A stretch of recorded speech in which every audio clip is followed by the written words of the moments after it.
Mine is hooked to my key. When I start the car, it activates the relay. It turns on the relay and it powers up my hydrogen cell. When I shut it off, it shuts it off. The Mercedes we have downstairs that we're going to look at that installation, you can start it up and turn the relay on. We also have an interrupt switch, so it can be shut off and on at will if the key is on. Better yet, tie it in to your fuel pump circuit or to your oil pressure sending unit or a stator signal on an alternator or something like that that absolutely is not there when the engine isn't running. You lose oil pressure, it shuts off. You're not making hydrogen. So those things get very easy and very safe. Some of those I'm just going to leave up to you. Guys, I could spend a lot of time on wiring. Heck, I'm one of the electrical instructors. I'm not going to do that. You guys know this. Depending on which group I'm teaching this to is depending on what I have to do. Any of you really want me to go over wire sizes, connections, and relays? I have to. And you know what? I don't really want to do that today. So I won't. Okay? These other three things we're going to explain in a minute, the other things under that. We also need the hoses and fittings. You guys vacuum do good and make it, let's face it. Can you get some good quality hose? Can you use vinyl hose, things like that? Yes. Once again, George is going to expand on that a little bit here as we come up to it. Just pay attention to the temperature ratings on the hoses and the fittings that you use, particularly cold temperatures. A lot of these fittings will hold up well under 160, 170 degrees, but 10 below zero, they'll get a little bit of crack. So just pay a little bit of attention to the ratings on the materials that you use. Along with, as you build the cell, the materials you put in the cell, the plastics. These here that we're looking at, the clear ones, those are made out of acrylic. That's a very poor choice to build a cell out of. The reason they're built out of that is for observation purposes, for testing, for experimentation. We would never put that into a vehicle on the road. So we want to pay attention to your materials. ABS is a good material to use for cell construction. This is made out of ABS. You'll see Ralph's vehicle downstairs has a cell this size. It's a four cell by M4. It has ABS plates. They hold up very well, and when you're building, they machine beautifully too. So that's another plus part of ABS. We use silicone hose. It's good at 300 degrees. So silicone hose they use all over under the hood. So we use it also for this. Again, just pay attention to your materials. Polycarbonate is not real good for a cell, although I can use them for the bubblers.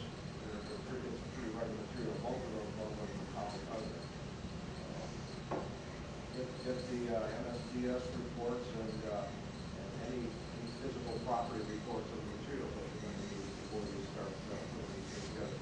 For classroom work, acrylic is just great, just for demonstration. And as we've already discussed earlier, so I'm not going to spend too much time on this slide, some of the computer-controlled vehicles will pick up the extra gases and compensate and either break even or actually reduce your fuel mileage. So that will be because of the oxygen sensor. On my Tempo, where I introduced the fitting and introduced the hydroxy gas, is after my mass airflow sensor, but it's in front of my throttle. You don't ever want to put this into a vacuum source. Guys, how do you evacuate the moisture out of an air conditioning system? You put it under vacuum. Why would you put this bottle of water under vacuum? Okay. As long as you introduce it into the airflow, it's going to flow. It's going to produce the gas, it's going to put it into the airstream, and it's going to float it in there. Even if you put it right in the air cleaner box, it's going to get in there. I chose to do it after my mass airflow sensor, so it's not trying to add more fuel. It obviously is working pretty well. But there are different choices you can be made. Just don't go into vacuum. Now, to compensate for that, we have different things. We talked about the pulse width modulator to control heat and things of that nature. Okay. FE, little term we're coming up with. This is a device people are coming in to, we plug it into the wiring for the oxygen sensor. We are not eliminating the oxygen sensor. We're not bypassing the oxygen sensor. But we are adding to the voltage. So if it's picking up oxygen and wanting to go a little bit lean, we may add 1/10 of a volt or 0.15 or 0.2 or 0.3 or whatever. 0.3 is about the limit for practicality.